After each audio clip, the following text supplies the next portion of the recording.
I went for my dreams in my life, so I checked off a lot of experiences, and I tried hard. And but I have to say, man, I look back on it, and it's just trinkets now. It means so little compared to the tangible results that we're seeing, taking predators who are hunting children here in our country and seeing them be handcuffed and hauled off to jail and put in prison to rape no more eclipses everything I've done in my past. And a lot of my teammates are saying that same thing. They're having that same observation of it, like, man, this feels really right.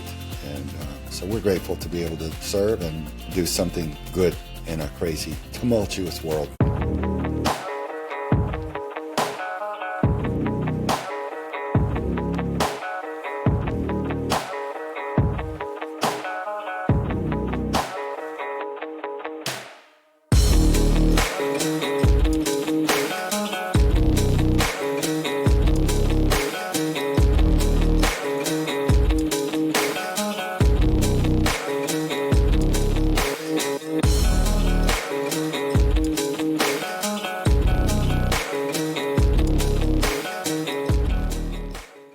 Welcome and thank you everyone for joining me today on For the Love of Freedom. I'm your host, Danielle Walker, and this is a show where we get to meet extraordinary people who are disrupting the status quo.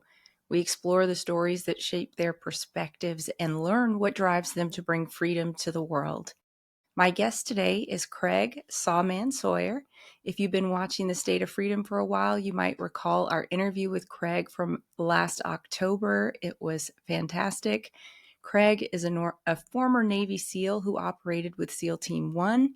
He then went on to the Federal Air Marshal Service as an agent and supervisor.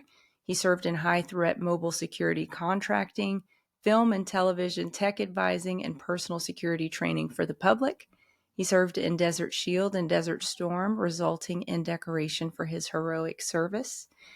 He's also Craig, you've done so much. You also ran the specialized teams responsible for providing security to high-threat politicians and dignitaries, including during their visits to high-threat war zone regions. He is an accomplished motocross racer. He's worked as an actor, producer, trainer, technical advisor in the film industry, and all-around Renaissance man. In 2013, he and 3 other veterans fought to protect rhinos from poaching in South Africa, which is near and dear to my heart. And he turned his attention and significant skill to addressing the rampant atrocity of child trafficking in America. In 2017, he founded Veterans for Child Rescue.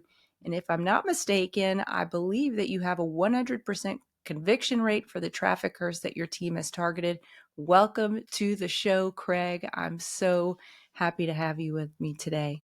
Thank you. Yeah, we do have a 100% conviction rate. We're grateful for that. And, I went for my dreams in my life, so I checked off a lot of experiences, and I tried hard. And but I have to say, man, I look back on it, and it's just trinkets now. It means so little compared to the tangible results that we're seeing, taking predators who are hunting children here in our country and seeing them be handcuffed and hauled off to jail and put in prison to rape no more eclipses everything I've done in my past. And a lot of my teammates are saying that same thing. They're having that same observation of it, like, man, this feels really right. And so we're grateful to be able to serve and do something good in a crazy, tumultuous world. Yeah, well, thank you for what you're doing. And I know that you couldn't be as successful as you were if you hadn't had all those other experiences. So we know God uses everything, and that equipping was vital to your success today.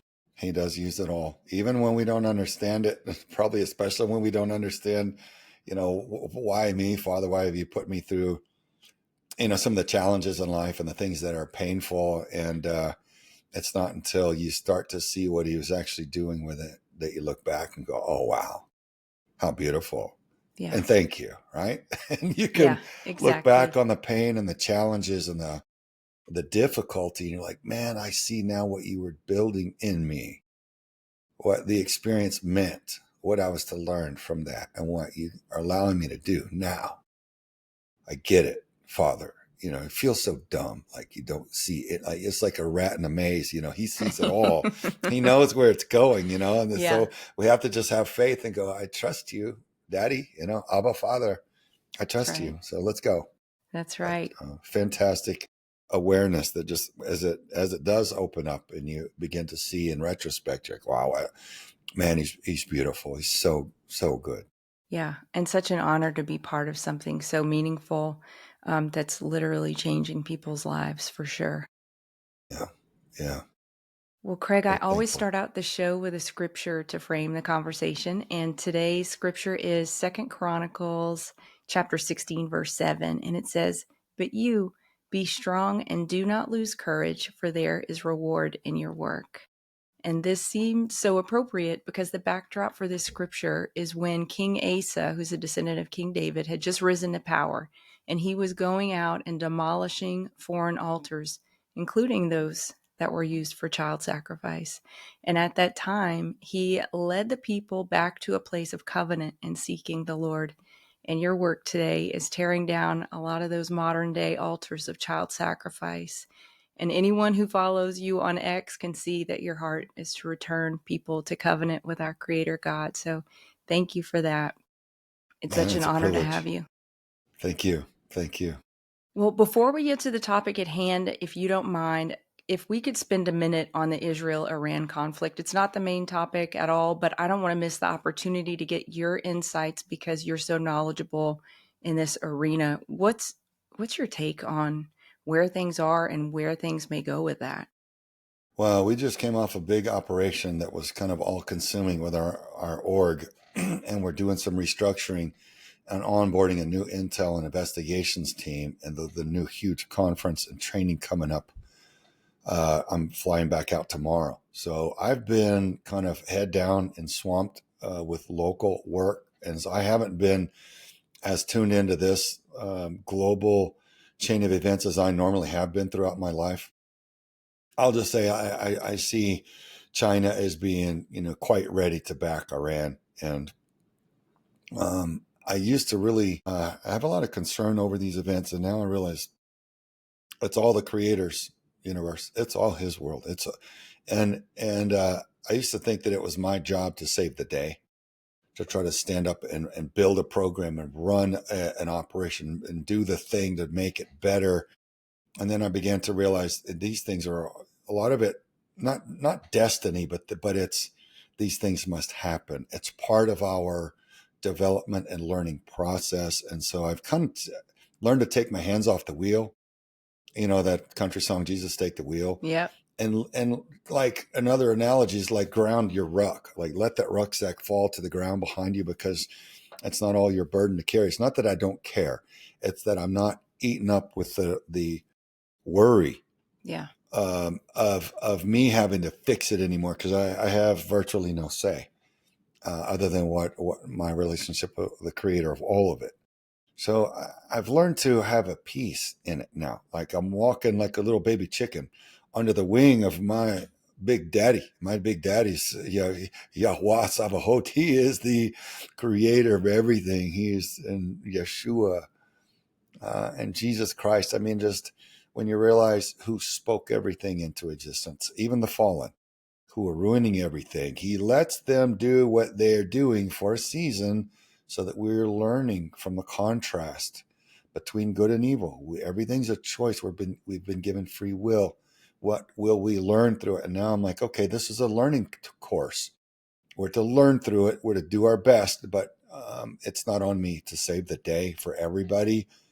And for me personally, I'm able to walk with a lot more faith, knowing that, and a lot more grace, Yeah. knowing that it's all literally all his. So for me, more so than any other major conflict, I am at peace through it, come what may, because I don't have any anxiety over the outcome because I know whose universe that is, and I know who gets the outcome that he was after in the end. So I'm good with that. So I'm just navigating it now in an entirely different space.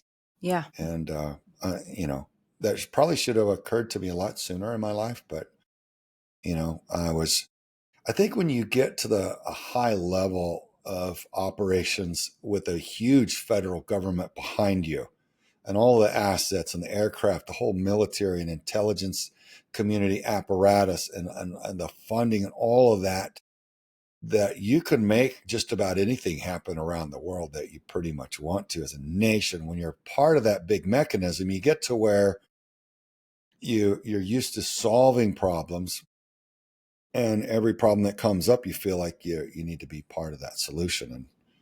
And as a child of the Most High God, I'm starting to realize more and more, yeah, my lane's not to fix everything. My lane's to obey and to Yeah, learn and to grow and to give love. And that's so good. I'll solve whatever problems I can. I'll save as many as I can. I'll minister and love as many as I can. But I realize I was never meant to save it all, and it's not on me. So that's a long-winded answer, but that's where I'm coming from now.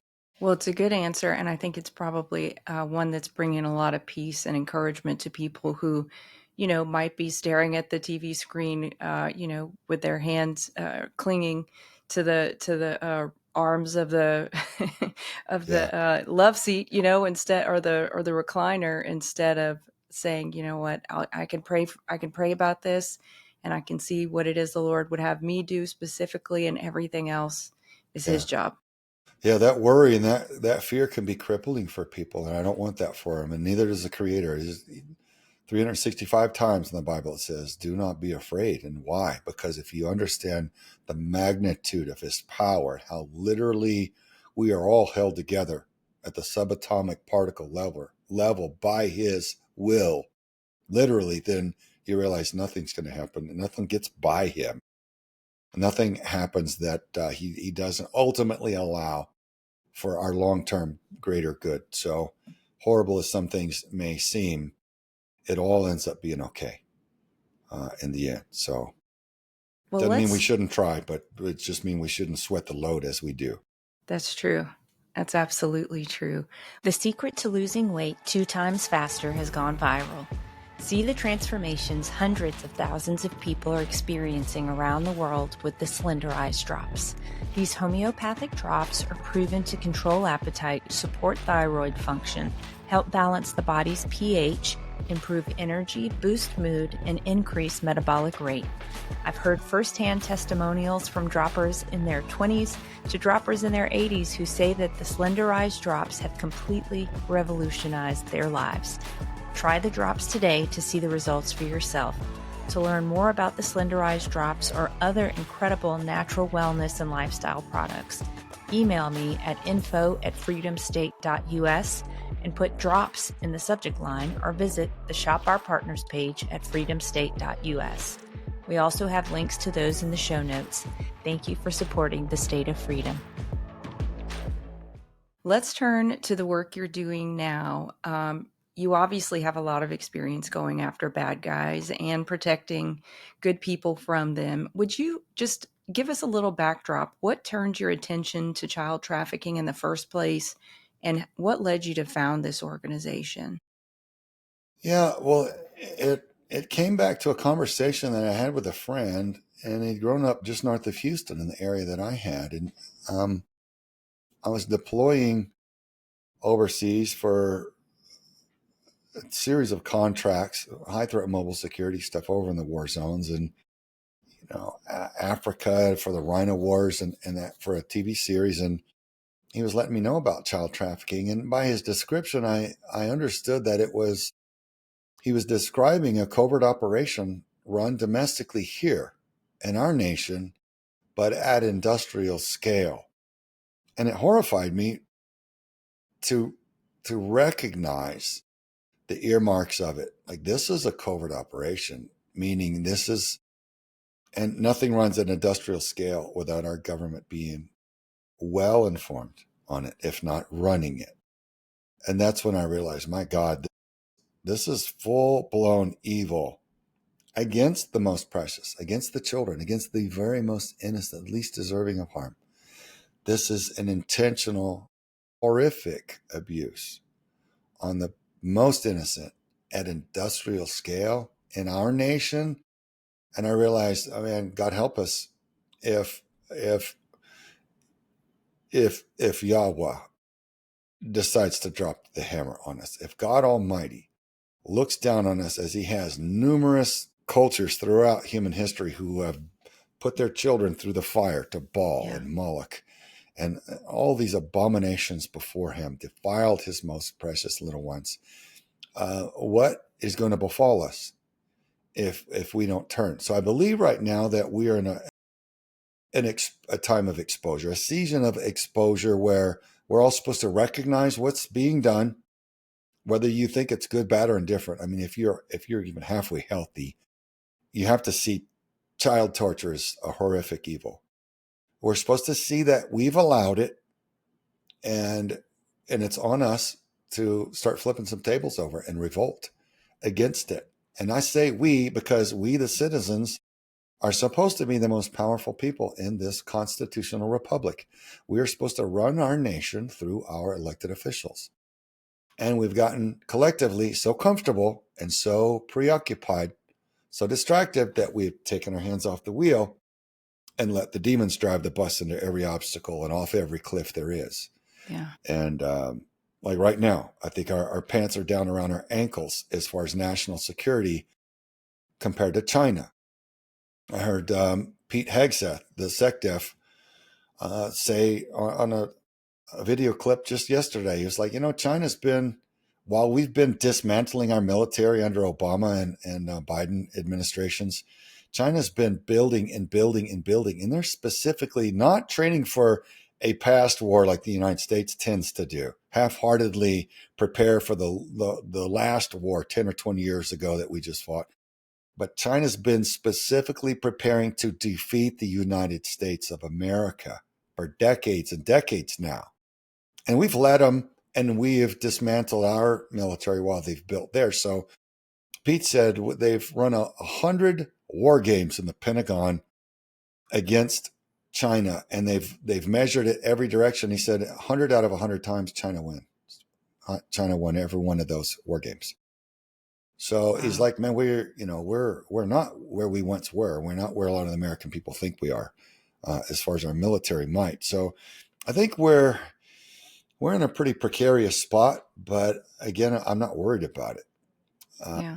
Again, it's not up to me, but I think, that's the time we're in. We're in a chaotic time of conflict. And I think we are supposed to realize that we have not run our country. We've let it into the hands of the wolves who have corrupted our nation and defiled her and brought us into a place of deep and extensive corruption. And unless Dan Bongino and Kash Patel purge the Federal Bureau of Investigations of hundreds of corrupt agents and prosecute them, then we are not going to recover as a nation, because the Bureau, can investigate the other intelligence agencies who have also been corrupted, and the local law enforcement agencies that we see in places like Tennessee, where there's pretty extensive corruption.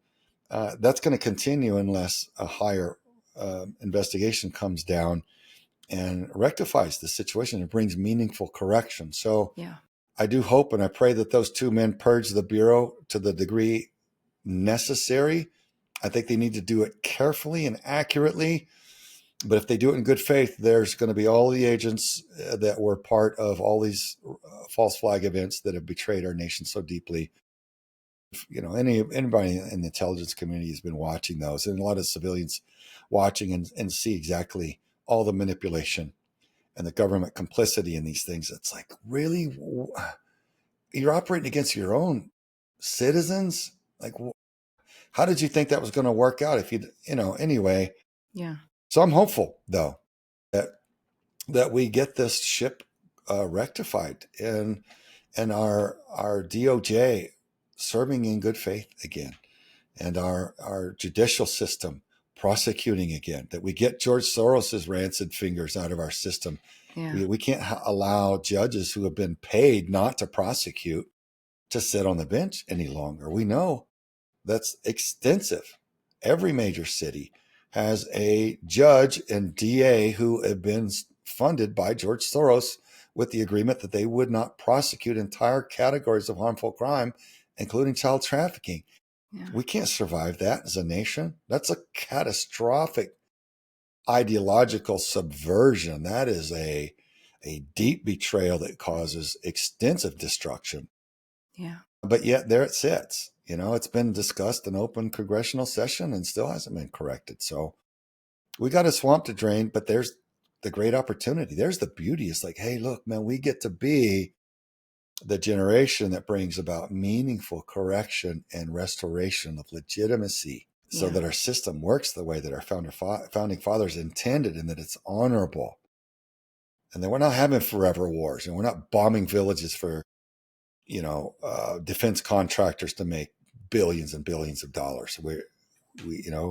I'd love to see us just defend our own nation again, rather than dabble in all these regime changes and so many of the rabbit trails that we get caught up in end up in mission creep that take us off of anything honorable and good. So I see it as a time of turmoil, but a time of great possibility.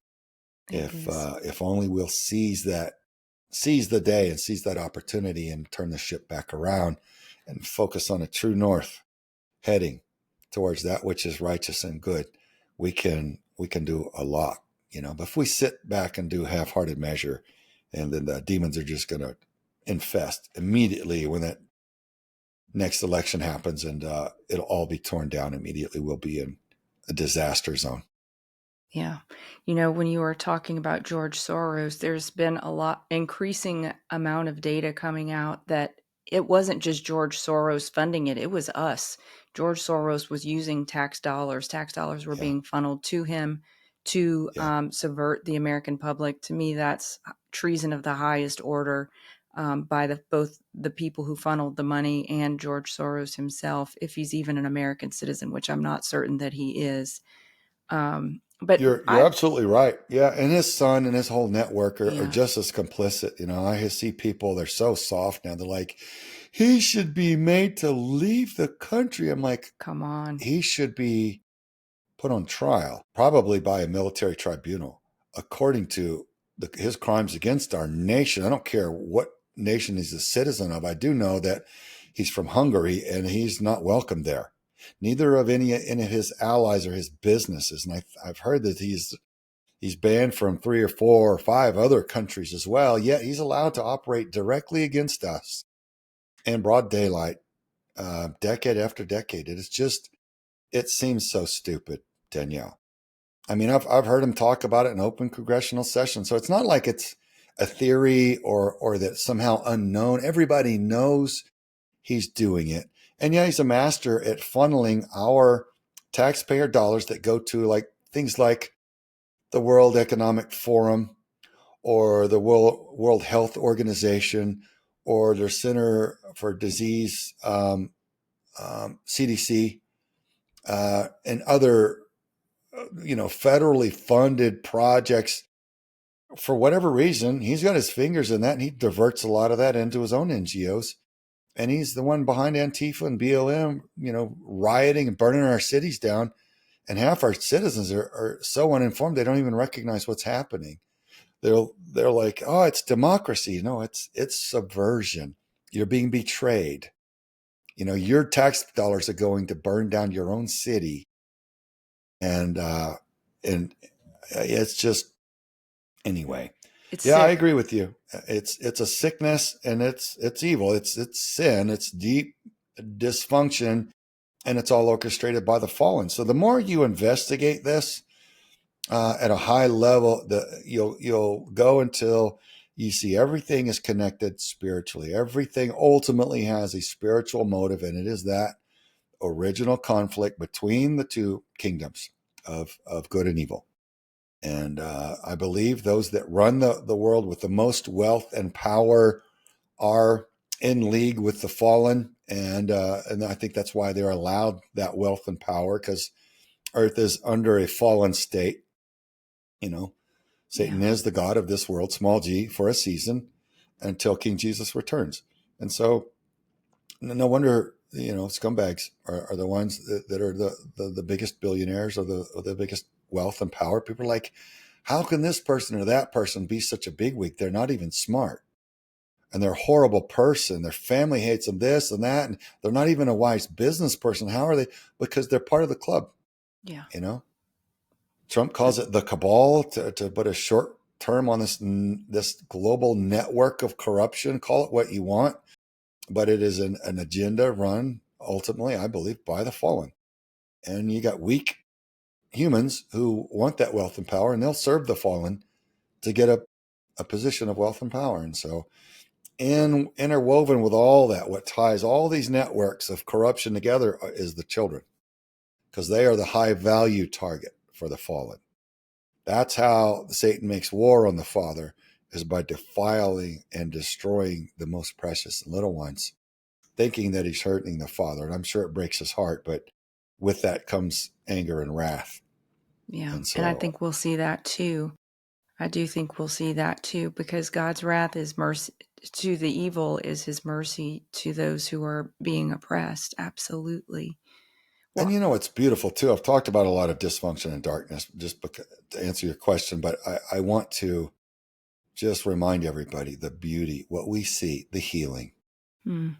These survivors, so many of the ones that we interview that have been through horrific satanic ritual abuse and others, rape and abduction and all the stuff that we deal with, the ones that have been beautifully healed, it's always Jesus. They're like, I know him. He came to me when I was tormented, came to me when I was being deeply traumatized in a highly demonized ritual ceremony. He came to me to comfort me and let me know I would be okay and that there would be rescue and healing. And story after story after story. And it's just, among all the evil and the vile, the filth and the dysfunction, the beauty, the glory, and the redemption, and to see what King Jesus takes, which is so attacked and meant to be, just infested and destroyed forever. And he just turns it and glorifies it and just makes it beautiful and perfect and so good. And I celebrate that. That warms my heart, and it's fuel for me to fight another day, because good infinitely outweighs the evil. We're seeing a lot of evil right now, because I think we're in a time when that's meant to be allowed to happen. So we all just get a gutful and go, enough. Like, can we say enough already? Can we finally all stand up and point to whatever that is and say, no, America? Because I'm there, and I encourage everybody else to get there. The only way you can't be on that line with me is not to look at it and not to face it. And evil prevails when good men do nothing. And I would say it's no longer okay to turn away. And we can all do something, even if it's pray.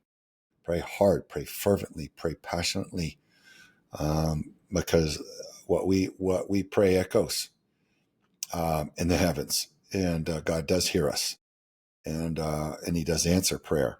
And but there's a lot more that we can do too.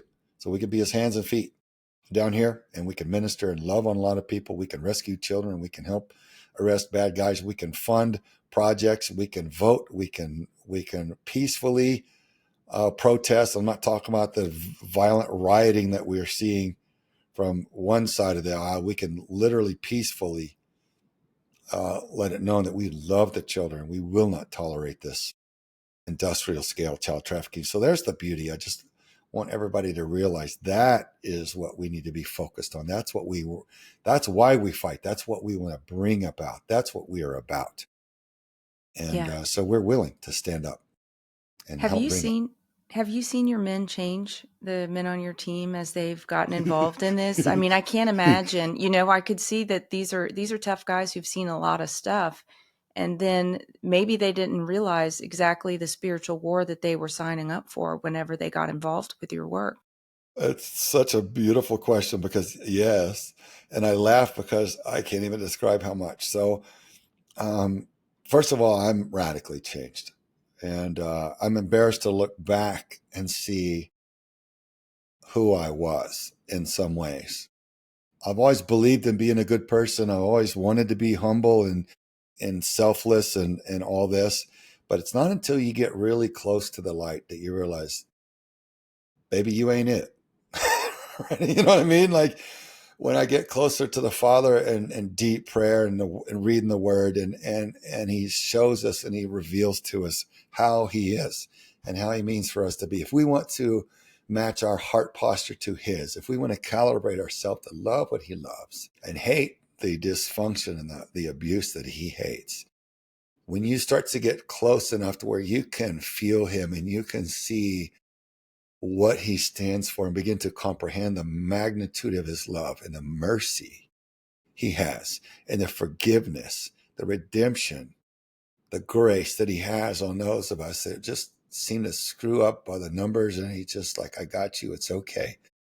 When you begin to comprehend that, you realize how far you are from that, because it's an impossible quality from the human condition, a human perspective.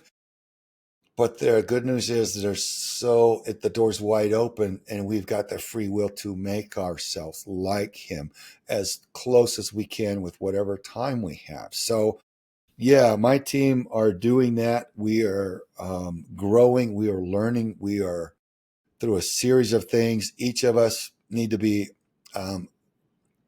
taken under the sledgehammer in different ways. There's a lot of ego dismantlement that's necessary and good.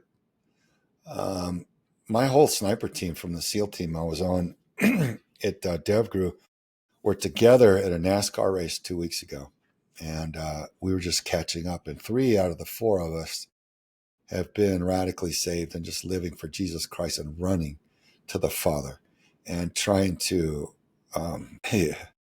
improve as quickly as we can, right? And in that imperfect journey, we're laughing about it, but we're talking about the wisdom that we're learning and the qualities that we're embracing and how we're applying those things in our lives. And the 4th member of the team, another fantastic, good dude. He's just doesn't describe himself as a Christian yet. And I pray for him that he finds it too. But he was remarking like, my gosh, you guys have really grown and changed.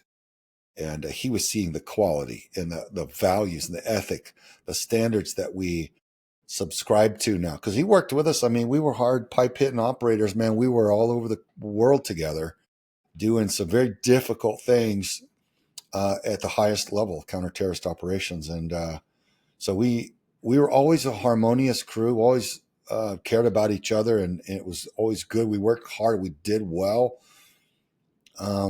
But now this whole aspect of our manhood, because, we're all men in that crew, just our humanity, how we're choosing to develop who we are, the spiritual room of our house that we never quite built out. Like, I should finish that spiritual room in myself.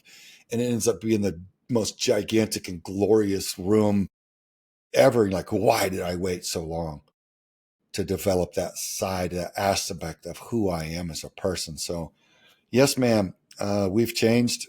We've seen the journey, and look, we deal with the demonic. When we encounter people who have been harmed, a lot of times they have been demonized through ritual ceremonies, through rape, through anger and bitterness and unforgiveness in their own heart at the horrible things that happen to them. There's a whole set of injustices that happen to these victims and children, and there's a lot of healing for them and those who harm the children. A lot of times have, it's not natural to want to harm a precious little child, right? That's a supernaturally given notion. Where does that even come from, Danielle? Where does it even harm the child, rape the child, abuse the child, burn the child's feet? Like what? Right? So the fallen are all about that. And so we come to face with it, and we have to be close to the Father, because a lot of people, I don't know what percentage of the American populace or your listeners would really know this for sure, but those who are in these satanic cult groups and witches' covens, depending on what level they're at, there is a level of power and supernatural gifts that they can exercise. Now, it always comes at a cost. The cost is never worth it, and it's foolish, and it's doomed, and they are going to burn in hell for all eternity unless they throw themselves on their face before the Father and repent and literally turn their ways. But there is a power, or they wouldn't do it. So there's supernatural things that they exercise, and so we come across these people. We need to win, and so we need to be close to the one that has more power than they do. No matter what level they're at, their God, small g, or their Lord, their dark Lord, was created by my Heavenly Father, by my Lord and Savior. And so I'd rather have the victor, the creator, not the created, the infinite rather than the finite. So that's another reason we need to draw close to the Father through this. And it's painful to witness. And so we have protections and healing for us. And the ladies that see so much of the filth that these predators express and attempt to do to the children. There needs to be protection and healing for all of this. So in that, it's necessary to be close to the Father, and Jesus is so beautiful in that space that that's something I want to just run around and tell everybody about. You want everybody to have it, but they don't, and unless somebody's ready in their life, they're not ready to open that door. You want to just run and grab, you need Jesus, he's so awesome. But I remember when I was a kid, when people I'd be like, that's too much. I'm not that religious. Well, it's not about religion. It's about a literal, true relationship with the Creator. And it's so beautiful. I think we each have to get there in our own journey. And there's a timing when it's right for us, when we examine and have a closer look. I'm like, oh, wow, why did I wait so long? So I feel like we're going down a rabbit trail, but I want to go down this rabbit trail. So I have never until this year really, maybe it was the end of last year. I think it was this year when Pete Hegseth was going through the ringer to become SecDef. That was the first time I really saw someone in action use what I would call the shield of faith. They would come after him so hard about his indiscretions in the past and all these accusations, and he would say, "But my Lord and Savior, Jesus Christ." And he literally used his faith as a shield against their accusations. Are you guys like really legitimately understanding the armor of God and seeing it in action when y'all are operating in those horribly dark places? yes, Does that ma'am. resonate at all? It does. It does. I've had two personal, I'll call them epiphanies. It's probably just basic to any strong Christian, but for me, two things have come to me in deep prayer about this. And one, I was praying, and God revealed to me, because I was at the moment I was praying gratitude for all these attacks against me.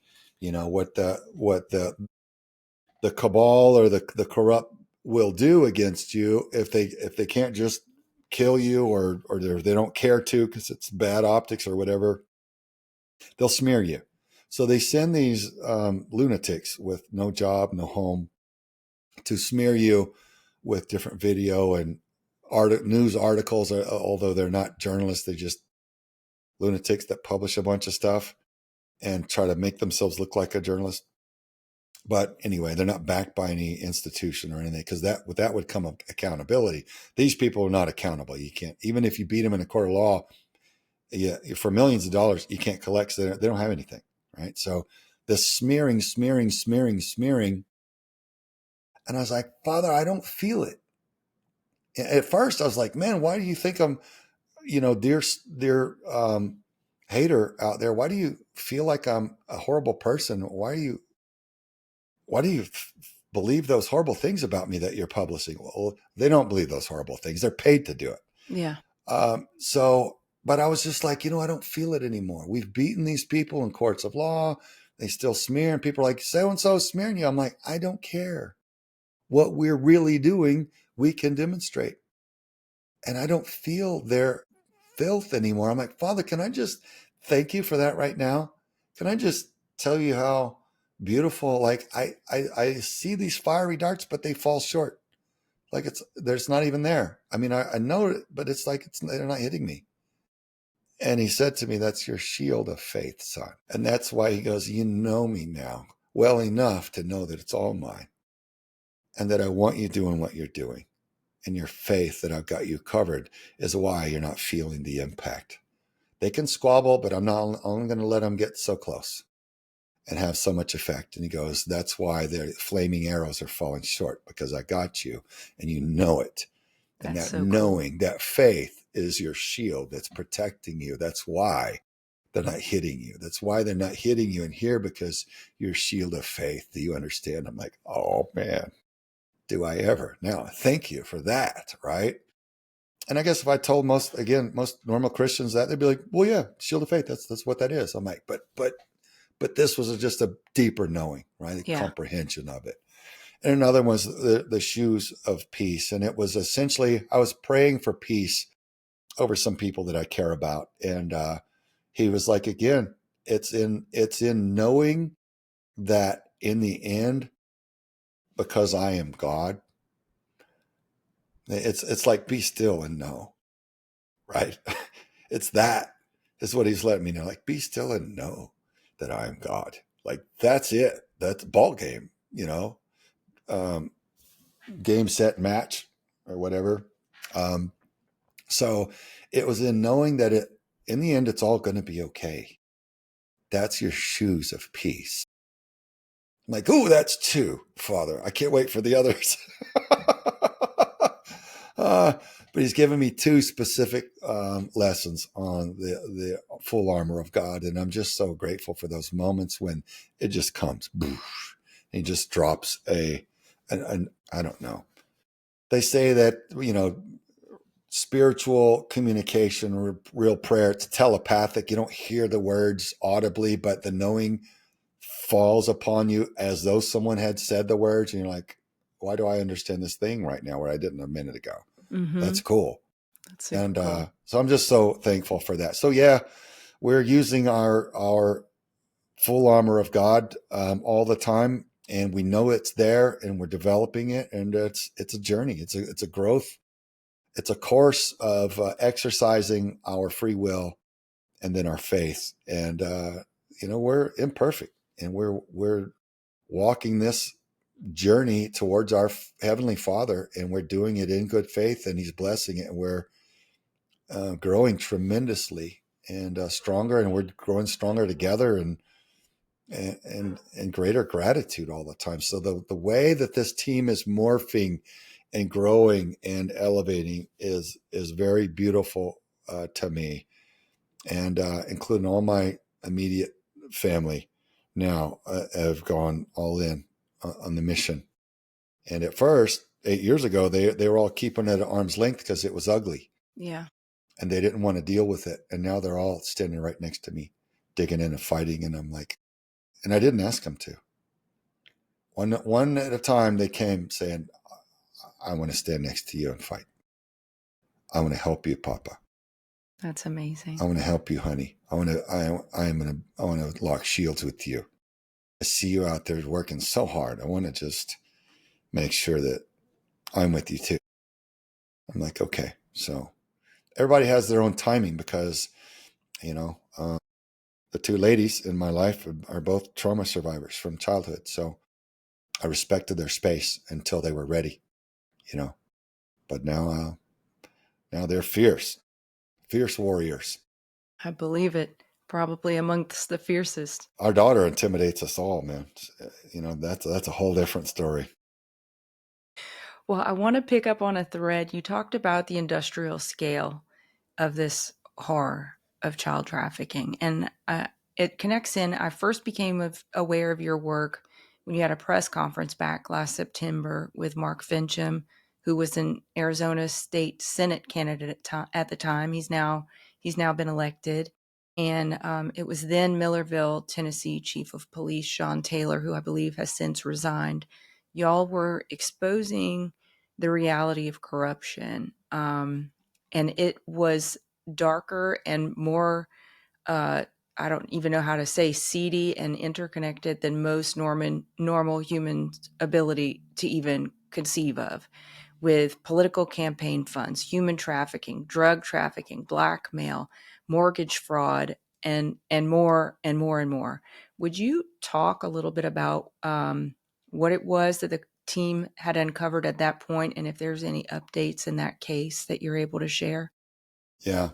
Here's the update. The update is there are still holdovers from the previous administration blocking justice in that Millersville case and in all the high-level corruption cases that that assistant chief had been a part of in multiple task forces over the past 14 years. So justice and all of that corruption is being blocked by somebody in this current administration that's a holdover from the previous. So there are still gatekeepers that are blocking good faith investigations that should be tearing down the entire rancid kingdom of what's going on in not just Tennessee, but especially around Nashville. It's just absolutely gutter trash corruption.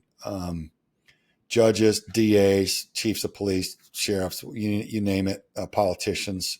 Not everybody, but some are utterly corrupt in each position there.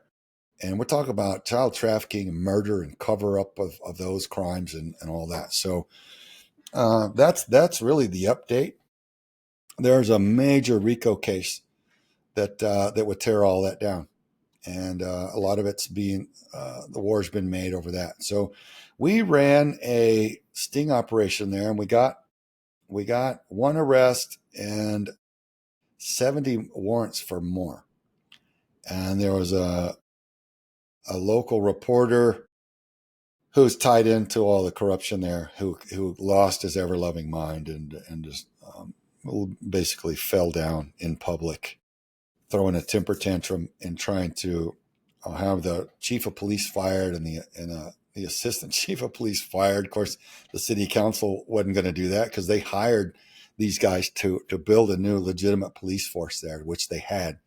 So you had 15 straight cops, hand selected, after that small town PD had been corrupt in years past. So the city council brought in a new chief of police, brought in Assistant Chief Taylor, and they brought in hand-selected straight cops. And we ran this operation, man. We ran into the mother lode. I'm like, what the heck is going on in this region? Why are there so many child predators? And why are they so bold and so vile and vulgar? And just, it was clear that there was little to no enforcement against child trafficking in Nashville or Millersville, just north of Nashville, which meant the whole Nashville region. And man, before those warrants could be served, there was so much panic by the dark side and the corrupt to try to block those warrants, because what the reporter said was that he knew that we had the technology to exploit all the data and all the smart devices of all the child predators that we caught and served warrants on, to see who controlled all the money, where all the money was flowing, and all the contacts and the travel and all of it. So imagine being part of the corrupt cabal that is involved in hundreds of billions of dollars in real estate loan fraud to launder their money, and BRICS nations funding to provide municipal bonds is side deals and payouts to corrupt installed politicians. Imagine all that kingdom of your child trafficking, the narco trafficking, and murder for hire and all that to be exposed. So they went into full flail state panic, mainly through this reporter. And then they brought in Tennessee Bureau of Investigations, a corrupt arm of TBI, and they raided the local Millersville Police Department, took all of the evidence of high-level organized crime and all the evidence of the sting operation, and they seized it. And then months later, they returned all the rest of the stuff that they had stolen, but they kept all of the evidence for the high-level organized crime and all the evidence to the sting operation, which tells you which corruption they mean to hide, what they were protecting. And so, if Dan Bongino and Kash Patel purged the FBI should go investigate Tennessee Bureau of Investigations and find out why they seized that evidence, and ransack them and act on that evidence and make all those arrests according to the factual evidence, and then give those people a fair trial based on the evidence. And but they won't do that. So that's the wicked beast, the bladder of which we punctured with that sting operation there. And so the ramifications are still rippling, but that's being fought over because so many of the corrupt who are connected are being protected right now, which means according to the National Center of Missing and Exploited Children, each child predator on average harms 70 children in their lifetime. So if that's accurate, then 71 child predator arrests and warrants would equal 4,970 children that would be raped or not, according to whether or not those 71 predators get put away. So that everybody at TBI and everybody at that news station have those children's blood on their hands and their souls, those children's souls on their hands for stopping the warrants on those vile predators who had incriminated themselves multiple times over. So it's hideous to see this, serpent just hissing and squealing when exposed, when surprised by a little sting operation. Hey, it just, it's been a wake up for us. Like, holy cow, what did we bump into there in Nashville? Yeah. What rancid crime is being covered up? Well, we know now. So, but it's still being fought over to keep the prosecutions from happening. So that'd be a global case.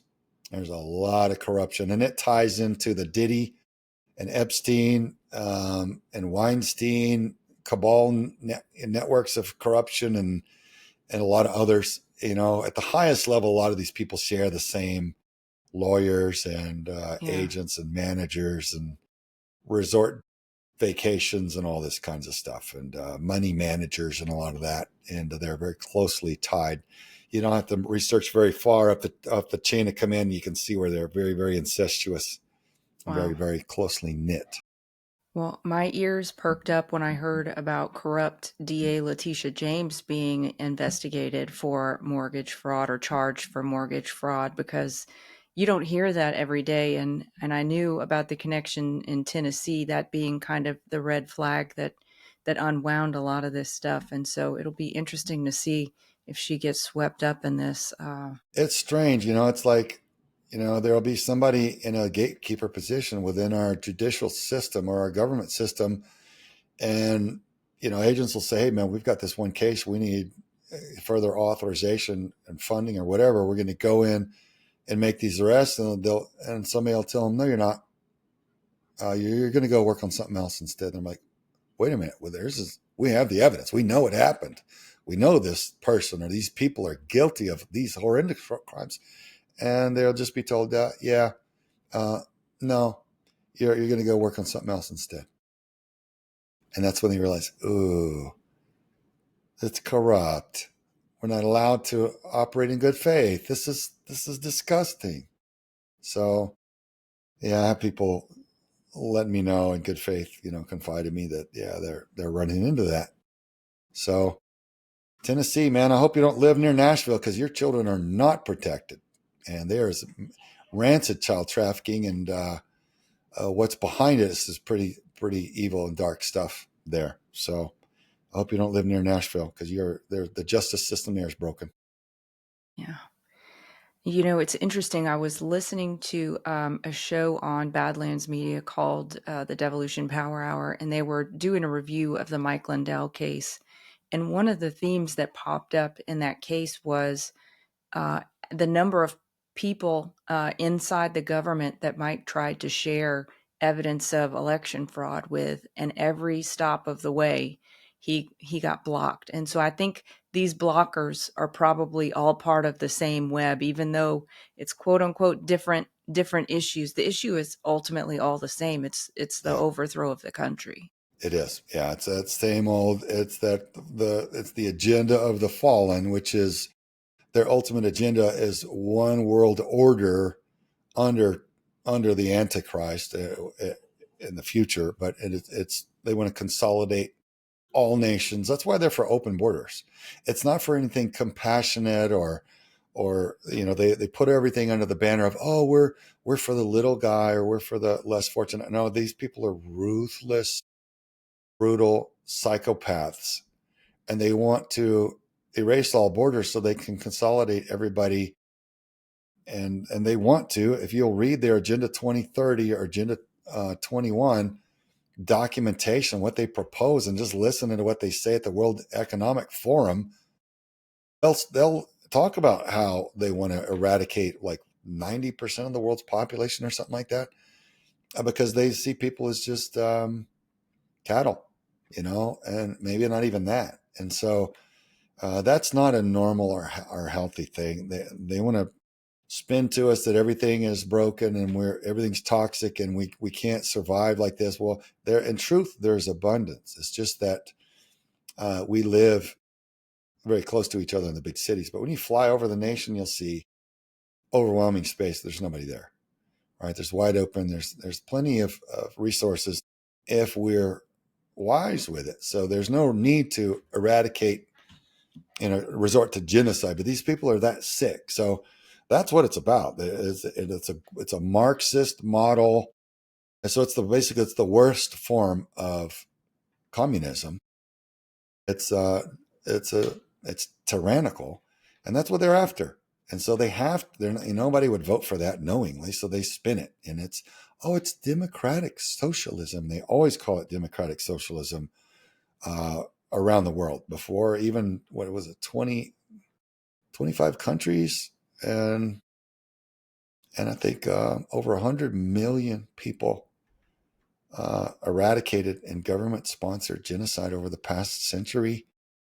And they always call it democratic socialism before you realize it's really the guerrilla rape fan of global Marxism is what they're really after. So shame on people for not researching and looking behind these people's agenda and funding and seeing what they're really about. But, more and more Americans are figuring it out now. They see all these false flag events. They see the manipulation. They see these protests that don't make any sense. And the people that are protesting don't know what they're protesting about. And so people are starting to awaken at all the manipulation and the deceit and the betrayal and go, wait a minute, that's not what you told us it was about. So it's a process, and it's awakening. And sometimes awakening process is painful, right? If you wake up and your house is being flooded, that's not very fun, Yeah. but it beats the alternative. You can stay asleep and drown, but you can wake up and get out. Or if your house is on fire, same thing. The awakening may be a little bit painful, but you got to be, if you want to survive, you want to be part of any solution, you need to be awake and alert, situational awareness, right? So that's it. That's what we're in. We're in an awakening phase. And I think we're supposed to awaken and see whatever's happening, whether you think it's good, bad, or indifferent. And we're supposed to collectively make a choice on whether we're going to allow it or revolt against it and say no to evil. So that's where I believe we're at. And all indicators seem to point to the same thing. And I hope we choose wisely. I hope so too. I think the people that I have met that are awake are certainly, I don't think, too willing to sit on their laurels any longer. They recognize that awakening comes with a calling. It comes with a mandate for action, because the inaction is why we are where we are. Yeah.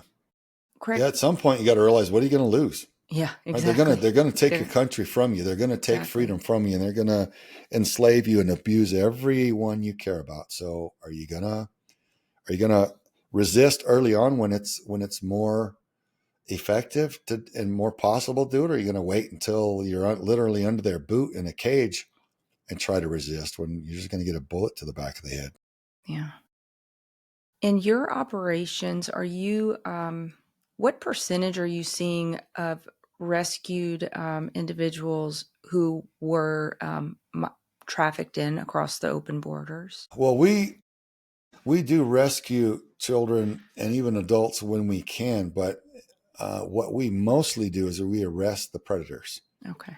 Because it's illegal to move a child without the child's parents' power of attorney and with a warrant from law enforcement. So once you have those two things, you don't need a third party nonprofit org like us. So we do what we can do, which is the occasional rescue, but usually it's arrest the predators and stop them from raping 70 children that they would have gotten around to. So that's the solution that we've come up with in a forbidding country where it seems to be rigged against helping the children.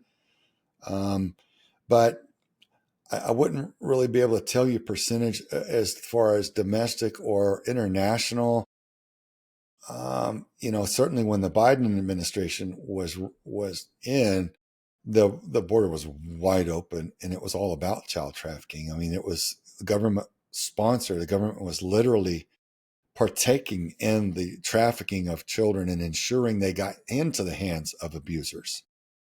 Health and Human Services was contracting a company called MVM out of Northern Virginia that normally contract to the CIA, and they were contracting them to covertly move children into the interior of the United States in the middle of the night when it's illegal to land past midnight in some of these smaller airfields, and they're landing with illegal tail numbers that they're sticking on with vinyl graphics with each flight, and with illegal manifests that say cargo instead of souls, when as many as 30 children are taken off the aircraft and shoved into private vehicles and buses and raced off the dark airfield at high speed. And that stretch of highway is cleared from its local law enforcement patrol. Right, so there's the level of corruption and cooperation that we were seeing under the Biden administration, and Border Patrol agents seeing children with notes, safety pinned to their underwear of an apartment in Miami, for as one example. And I had one Border Patrol agent tell me, "Yeah, I've seen 30 other people from 3 different Hispanic nations with that same address on the same day as their permanent address as the one with that child had." And we sent the child without any parents, in a van to go be driven over there. It's like, wow, what level of dysfunction you have to fall into as a nation when you're just doing that. And so it was a lot coming across internationally, and it was wide open. That's been pretty much locked down now. There's a lot more Border Patrol enforcement happening right now. Having been there all along over the last 8 years, I've seen it come and go, and they are patrolling it pretty hard right now in good faith. So I'm encouraged by that. And I give Tom Homan a lot of credit for that. Yeah. And President Trump, because they're both all about it. I don't know President Trump personally. I know Tom Homan personally, and he is determined to get control of that border for everybody's safety. And so I do celebrate that. And but a lot domestically, they're targeted through a lot of times Child Protective Services will target a single mom and take her kids from her and put them into foster care system. And then a couple families later, the child is claimed to have been a runaway, but really they're sold, and they're sold into slavery and then treated like a commodity and raped and murdered or whatever they're doing, buried in a hole somewhere, burned alive. I don't know. But it's just, so there's both. There's a lot of both. A lot of runaways end up in these groups They get recruited into these groups of perversion and trafficking, and anywhere they can get them. And now that the border is enjoying a lot better safety and control, the traffickers that are used to an appetite of moving and getting paid for X number of children per month, now they're looking for any child they can get. So Americans, please watch your children very, very closely, because just because you're in a nice area doesn't mean your child can't disappear in a heartbeat. And I'm not trying to have people be terrorized and steal your joy. I'm just saying be aware so that your child doesn't become a statistic like that, because usually when they disappear, you don't get them back. These operations that you're running, you're picking up predators. Are you finding, I mean, they're networked together. These are predators that are trafficking. Are they like lone? What is the prevalence of like a lone predator? Not usually lone predators, almost always a network, because that's how the money functions. Now, you will have kids trafficking themselves or each other in some cases. Mommy's a crack addict and daddy's nowhere to be found, and or they never knew who their daddy was, and there's drugs around, and the children are unsupervised, and they're just making their way and fending for themselves, or an aunt or a neighbor is trafficking them. There's that kind of lone predator or trafficker kind of scenario. But usually everything that we've seen is networked. It's organized. And I would say even globally. So I'm excited to share a fantastic opportunity for State of Freedom listeners who are interested in investing in precious metals or even starting a home-based business in the precious metals industry. Metal Stacks is a precious metals collectors club where you can buy your metals at the best prices on the market, actual dealer cost. They are beating the big sites. They have no credit card fees and no minimums. If you're just interested in purchasing metals at a great price, visit metalstacks.com/dwalker. Get to shopping. That helps me out. I get the commission. You can also refer people to Metal Stacks for an additional income. If you're interested in learning about the referral business aspect of Metal Stacks, email me directly at danielle@freedomstate.us for more information.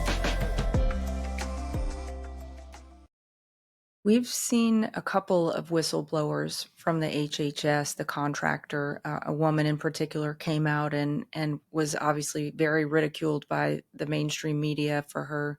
Oh, Tarly Rodas? Bless her. No, she's a friend of mine too, I'm proud to say.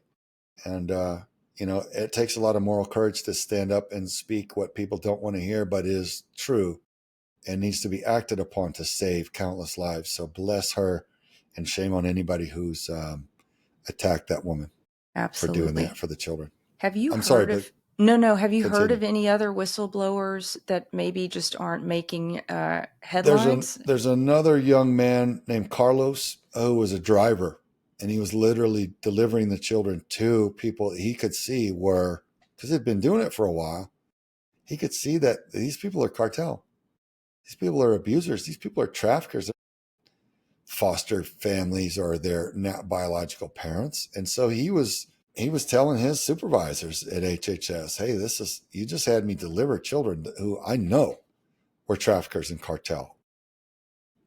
He said what he described was that his supervisors basically told him, like, oh, get back to work, and because there's more. Like, hurry up, you're going to get behind. Standing here talking to us.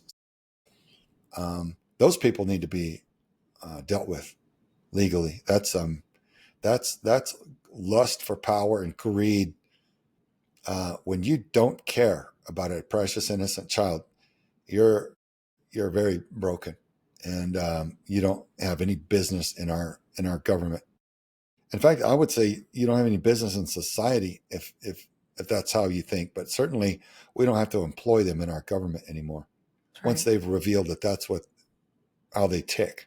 Or fail to tick. I agree with you. And I know we're probably running up on time, but I saw recently you put a social media post out calling for any, to be connected to any good DAs who are willing to prosecute trafficking cases. Can you talk about where you may want, if you have any targeted areas that you are interested in pursuing, or how can people get in touch with you to connect you with their DA if they're willing to prosecute? We are interested in any place that has a good DA left, who with any moral courage, with any integrity, with any honor, who will simply do their job that they were elected or hired to do. We want to meet those district attorneys and strike up a relationship with them. We'll share with them how we do what we do, and then we can set up and run operations there. So that's all we need. We need a DA. Doesn't matter. Law enforcement can run an op, a great op, and they can present the best case on planet Earth. But if the DA is a Soros plant, they won't prosecute, and so nothing's going to happen. So that's what we need. And we also need good AUSAs federally. And we can work with them and we can prosecute the crimes federally. So please connect us if you know good people who love children and are not corrupt and will do their jobs. Please connect us to them, because that's how all the good things start. We start with those relationships and go from there. And the best way to get in touch with you is just through the website? Yes, ma'am. Okay. Yeah. And that's Vets for Child Rescue. I'll put it in the show notes, Okay. but is it Yeah. Vets, the number 4, Child Rescue? Childrescue.org. And the shorter version is also v4cr.org. Okay, cool. Awesome. And you also have some need for some financial support right now. Would you talk about what you're seeking support for and how people can support your work to rescue children or to put away bad guys? Yes, ma'am. We've got 2 major needs right now that are immediate. One, we're onboarding an investigations and intelligence team who I've known for years and are fantastic. They work together. Drone operator and intelligence collectors and investigators, and they've extensive backgrounds, and they're just really good at what they do. I've wanted to be able to bring them on board, but we haven't been able to afford them. And they were once upon a time with another institution, and now the door is open for us to pull them in. And I'm grateful for that window of opportunity, but we've got to rally the funding right now and do that, and to pull them in full time and begin using them for the talent that they bring and the capability and the connections. So that's one thing that I'm really excited to be able to do. And the other is we're shooting a documentary, and we're exposing an institution that is utterly corrupt at the top. And many people know, but a lot of people still don't. And at the top of this institution is, I'll just say it is utterly evil. All of their top personnel are literally Satanists, and people won't believe it. Well, some will that are in that institution, but we're going to have to show the people the factual evidence just so that they can't say that it's not true. And that's the rest of the fact gathering and the footage and everything for that documentary that we still need to do quite a bit of travel and gather. So we're asking people that really want to see this satanic abuse stopped, for countless children to reach out to us and consider helping us get this done, because there are a lot of the good things that can come from that very quickly. This will make a real impact on real lives in very short order. So look, it's all God's, and it takes some of us that are just willing to go face the bad guys and do the work, and God will bless it. So that's what we do, and we're grateful for it. Amazing. Well, we're grateful for you. I'm so grateful for you and the work that your teams do. And I'd love to get you back when you're ready to promote the documentary, so people will be able to check it out and to continue to get updates from you. Any parting thoughts, any encouragement to people on how they could get involved in their own communities? Yeah, well, I'll say we weekend before this past, when we ran an op in Idaho, and we got 3 more child predator arrests, and the host agency says there's probably going to be more than 10 additional warrants on that one. And So the train is still chugging forward, and I would say picking up momentum this summer because there's a few others that we want to run this year. But how can people get involved? We've put a lot of tools on our website. Our website's pretty extensive, and there's a lot of tools on there that you can choose from to see what it is that you want to do. Like, pick your lane of influence. How do you want to work or serve? Or there's political options, and there's financial options, and there's grassroots options, and there's tech options and things like that. You can choose and see what it is that you feel like you want to do, either there locally or nationally or through our org or any other. But just get involved, do something, because what I found is when you do what's good, what's meant, what's right, you get blessed, and you feel good in return. And it's just a cool aspect of being selfless and giving to others. That's how the Creator wants us to be.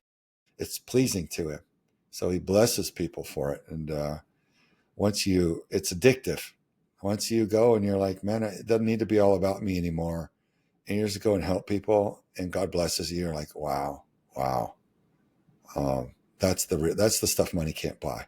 So I would say find your lane and exercise it, and you will not be disappointed. You will not be sorry that you did a good thing for someone else. Amazing. Well, thank you for joining me today. Thank you for persisting with all of the all of the little difficulties we ran into along the way to get you here. I appreciate you so much, and my blessings and thanks to your team as well.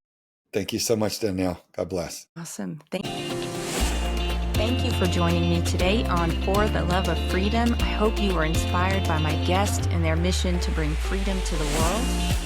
You can stay updated on the show and my upcoming guests on all of the State of Freedom platforms, and a reminder that I'm live every Tuesday at 2:30 p.m. Central.